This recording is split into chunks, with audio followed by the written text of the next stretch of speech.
Ang ating Bombonews analysis sa gitna ng patuloy na pagbangon ng ekonomiya matapos ang sunod-sunod na krisis, muling hinaharap ng mga Pilipino ang isang tahimik ngunit mabigat na suliranin.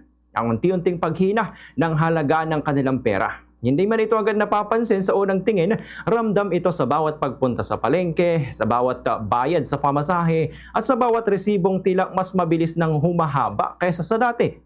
Sa patuloy na pagtaas ng presyo ng mga bilihin, malinaw na ang pinaka-apektado ay ang karaniwang mamamayan. Ang pagbagsak ng buying power ng piso sa pinakamababang antas sa loob ng 8 taon ay hindi lamang simpleng numero. Ito ay refleksyon ng araw-araw na pakikibaka ng bawat Pilipino.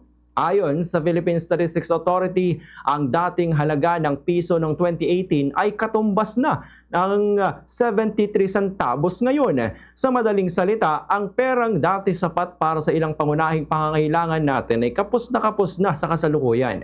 Ang 100 pesos na dati may mabigat ng halaga, ngayon ay tila mabilis nang nauubos sa ilang piraso ng bilihin.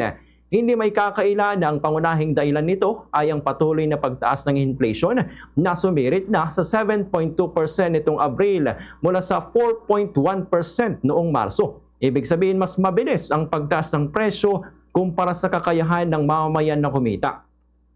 Tumataas ang presyo ng pagkain, pamasahe, gasolina, maging ang serbisyo, ngunit hindi naman kasabay ang pagtaas ng sahod.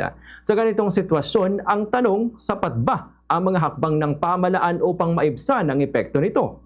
Habang may mga programa at subsidiya, tila hindi ito sapat upang saluhin ang bigat na pasan ng mga Pilipino, lalo na ang mga nasa laylayan ng lipunan. Ang pagbaba ng purchasing power ay hindi lamang usaping ekonomiya, ito'y usaping panlipunan. Kapag mas kakaunti ang kayang bilhin ng isang pamilya, mas lumalala ang gutom, mas nababawasan ang kalidad ng pamumuhay, at mas lumalawak ang agwat ng mayaman at mahirap. Ang hamon sa pamahalaan ngayon ay hindi lamang pabagalin ang inflation, kundi tiyakin na may konkretong solusyon upang mapanatili ang dignidad ng pamumuhay ng bawat Pilipino. Dahil sa tunay na sukatan ng pag-unlad ay hindi lamang po nakikita sa mga numero, kundi nararamdaman sa hapag ng bawat tahanang Pilipino. Fast sa Radyo Bombo!